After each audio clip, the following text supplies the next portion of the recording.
El señor Salatiel Marrufo, y habría que investigar sus móviles, sostiene que ocurrió en un momento que alguien tomando mi nombre supuestamente le pidió dinero para mi silencio. Y esto es un hecho que la Fiscalía ha investigado durante meses.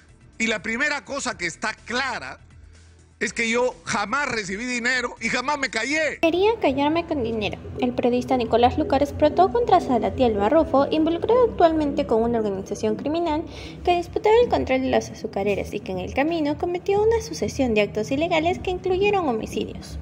El mismo que habría estado trabajando como asesor en el Ministerio de Vivienda durante el gobierno del presidente Castillo, que despachaba desde un hotel donde hacía arreglos con gente que quería ganar obras o conseguir nombramientos.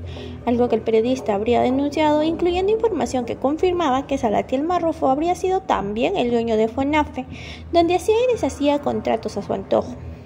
Denuncia que tuvo frutos, pues en agosto Marrufo tuvo que renunciar y fue preso en octubre, y se convirtió en un testigo fundamental por su relación con Heiner Alvarado y su supuesto vínculo con el propio presidente Pedro Castillo.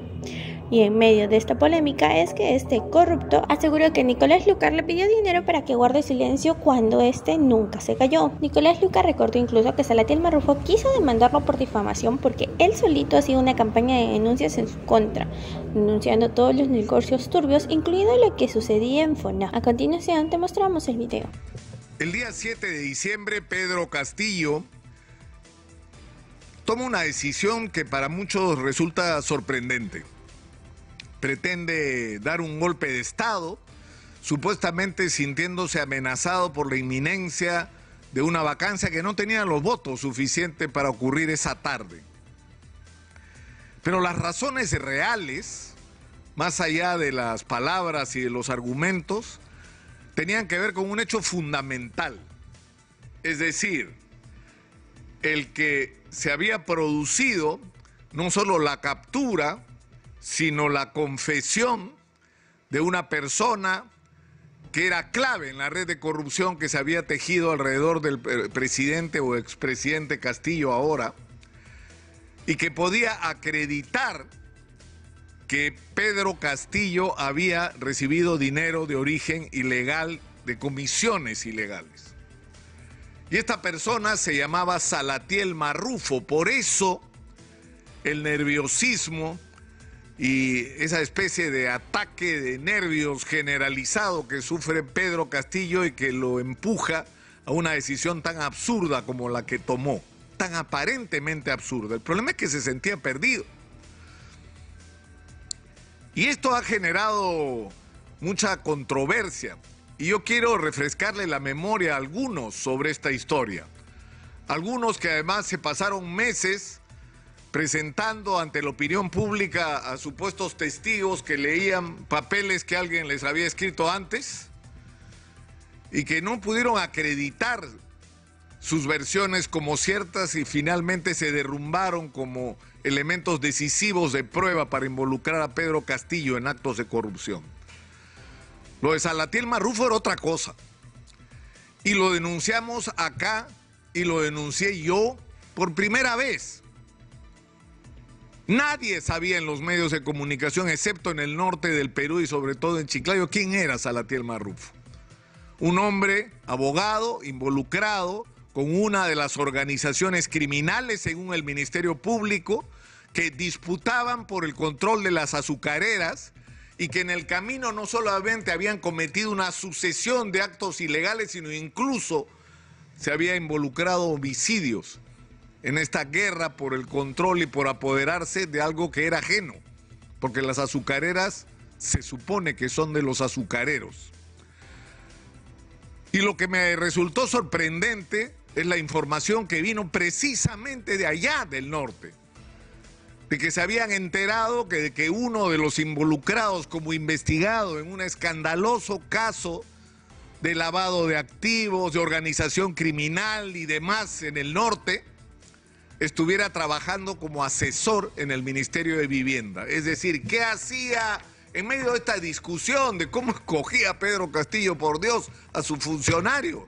Había un investigado por organización criminal Y empezamos a descubrir, luego de revelar esa información, por fuentes además de los propios organismos del Estado, donde hay gente decente que estaba irritada por lo que estaba sucediendo. Es decir, este señor Marrufo no solamente era jefe del gabinete de asesor, sino era jefe del gabinete. Había instalado en el hotel en el que vivía el Marqués, porque él es de Chiclayo y vive allá. Entonces había tomado habitaciones en el hotel El Marqués y desde ahí despachaba. No despachaba en el ministerio, despachaba en el hotel. ¿Y con quiénes despachaba? Con alcaldes, con proveedores, con contratistas que querían ganar obras, con gente que quería ser nombrada, y ahí se arreglaba todo. O a partir de ahí se arreglaba todo. Y eso lo denunciamos, ¿dónde? Acá. Y lo hicimos durante meses. Y lo hicimos solitariamente porque nadie nos acompañó en esa denuncia. Nadie. Semana tras semana estuvimos solos haciendo la misma pregunta. ¿Qué hace un investigado por organización criminal tomando decisiones que además nos enteramos cada día el tamaño del poder de Salatiel Marrufo? Es decir, resulta, ahí yo reconozco, cometí una imprecisión, yo dije, es el directorio, no es el directorio, no era. Para ser del directorio de FONAFE tiene que ser ministro. Y ahí me faltó precisión. No era del directorio, era el dueño de FONAFE. Porque él hacía y deshacía en FONAFE. ¿Y qué es FONAFE? Es el organismo que decide todo lo que pasa en las empresas públicas, en las empresas del Estado peruano. Los nombramientos, los contratos y demás. Tenía una participación e intervención directa en Sedapal, tenía una participación directa en Mi Vivienda, tuvo una participación directa no solo en el nombramiento de quienes tomaban las decisiones en Mi Vivienda, sino incluso tuvo el descaro de hacer cambios en la Superintendencia de Registros Públicos para poner ahí a alguien que bailara al ritmo de su música, que era concertada con Sada Goray. Eso lo supimos después gracias a la investigación de Carla Ramírez del programa Cuarto Poder, que la otra pieza de este mecanismo, que no es la única, una de las otras piezas de este mecanismo de corrupción que tenía que ver específicamente con el tema de Mi Vivienda era Sada Goray, que no era una pobrecita víctima que fue extorsionada, no señor, ella lo buscó a él para ver a quién había que sobornar para que le entreguen a ella los recursos de Mi Vivienda para hacer ella las obras de vivienda popular y enriquecerse ella. Y si en el camino había un funcionario de vivienda que se resistía, lo sacaban y lo ponían por uno amable. Y si el jefe de recursos de registros públicos, como ocurrió, no aceptaba irregularidades en el reconocimiento de la titularidad de terrenos, lo resolvían muy fácil. Lo sacaban como lo sacaron. Y eso es lo que ha estado ocurriendo. Y finalmente, luego de una campaña de meses, Salatiel Marrufo tuvo que renunciar en agosto y nuestra campaña no cesó hasta que fue preso en octubre, que era lo que merecía.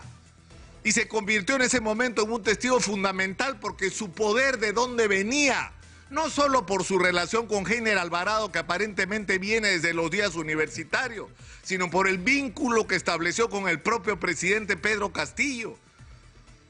Porque era, según todas las investigaciones avanzadas hoy en el Ministerio Público, la principal fuente de recursos ilícitos para el expresidente Pedro Castillo.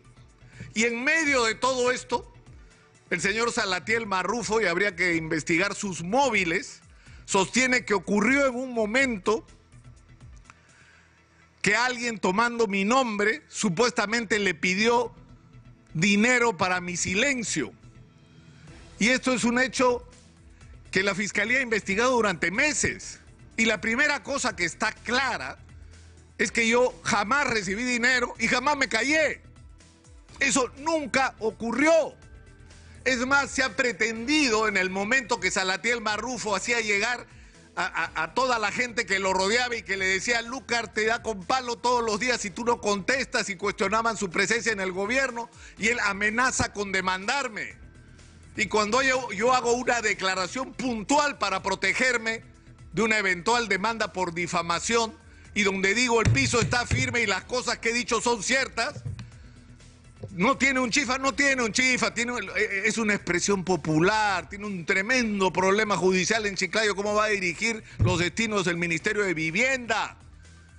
Que Huachiturro, nunca dije que era Huachiturro, era de la otra banda. Y lo dije claramente. Y donde reconocí que sí había cometido una imprecisión es en lo de FONAFE, porque no era del directorio, pero como he reiterado, el señor tomaba todas las decisiones en FONAFE. Yo estaba listo para una demanda solito, porque no había ningún otro medio de comunicación que se comprara el pleito. Yo me iba a enfrentar con Salatiel Marrufo, una pieza clave de la corrupción en los juzgados, por el supuesto delito de difamación en su contra. No le dio el tiempo. No le dio el tiempo porque tuvo que salir en medio del escándalo, porque la evidencia de su corrupción fue extraordinaria, y la intervención de Carla Ramírez, que fue la única periodista que se compró pleito, porque hubo otro de un canal que me ataca todos los días, que vino a preguntarme por el caso de Salatiel Marrufo porque no sabían nada. Pero en fin, yo sinceramente estoy muy perturbado y muy molesto, porque no puede ser que ocurra que haya personas que se llaman a sí mismas periodistas y que son capaces de agraviar y de mentir de una manera tan grotesca, de hacer campañas de demolición de la imagen ajena. No entiendo sus móviles, no los entiendo. Me imagino que son materia de algún tipo de terapia o de tratamiento de salud mental, pero hay odio ahí, hay resentimiento, hay envidia, hay no sé qué es lo que hay. Pero más allá de eso, hay delitos. Porque no se puede editar material para hacerlo decir a uno cosas que no ha dicho. No se puede poner en boca de otras personas cosas que esas personas no han dicho sobre mí. No se me puede atribuir acciones o versiones que yo jamás ni hice ni dije. No se puede tergiversar de una manera tan grotesca mi papel en esta historia. Porque, insisto, si Salatiel Marrufo está arrodillado hoy, sometido a una colaboración eficaz y pidiendo que le cambie la prisión efectiva por comparecencia, es porque ese pleito comenzó acá en Exitosa, comenzó acá en Hablemos Claro, y lo comencé yo, Nicolás Lucar, nadie más.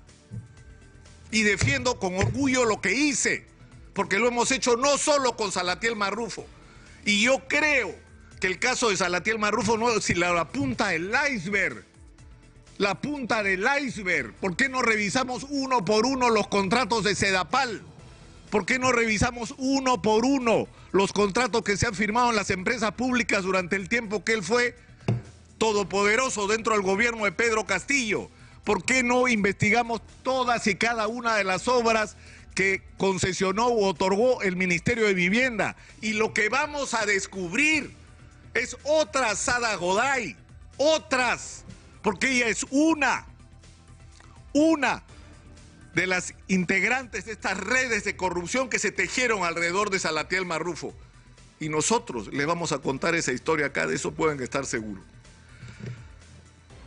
Pido disculpas por ocuparme de un tema que me involucra de alguna manera, pero sinceramente me parece que todo tiene un límite. Todo tiene un límite. Y ese límite lo van a conocer, y lo van a conocer muy pronto mis difamadores. ¿Y tú qué opinas de las declaraciones de Nicolás Lucar? ¿Crees que le podrían haber dado los 100.000 soles para que no toque ciertos temas? Déjanos tu opinión en los comentarios y comparte este video para ayudarnos a que esta información llegue a más personas.